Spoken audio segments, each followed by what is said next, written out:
Hello, we're going to do number 7. Again, this is another perpendicular, so we've seen this before. A little different though, because again, we're going through line HJ. And as you can see, if you're imagining what this is going to look like, the perpendicular to HJ from G is really gonna be over here. And it's not even going to intersect segment HJ at all. It's not going to intersect the side of the triangle. Remember, we saw that this is just an altitude of an obtuse triangle, and we saw earlier when we studied triangles that can happen. That happens, in fact, in an obtuse triangle. Perfectly okay. But for our construction purposes, you're again going to need to extend the side of HJ. Let's see if I can do that here. It's a little tricky on the smartboard because it jumps a little bit. It's not very good. Alright, let's just get it as close as we can.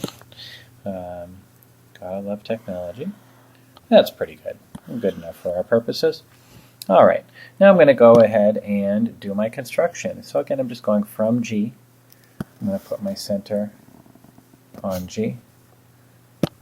And open up, get it right on there on G.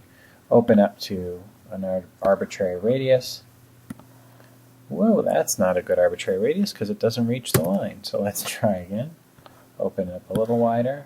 There's an intersection. There's an intersection. And then I need to find another point that's equidistant from those two. I could go down below because I've got room. You could go above if you needed to. Just any other point that's the same distance away from those two. So I'll just keep my same radius just because it's easier.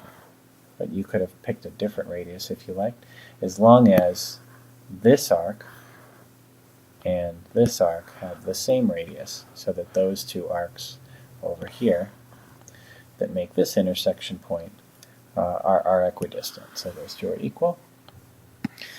And then I'm going to go ahead and line up G, the point that I wanted to start from, and my new aiming point.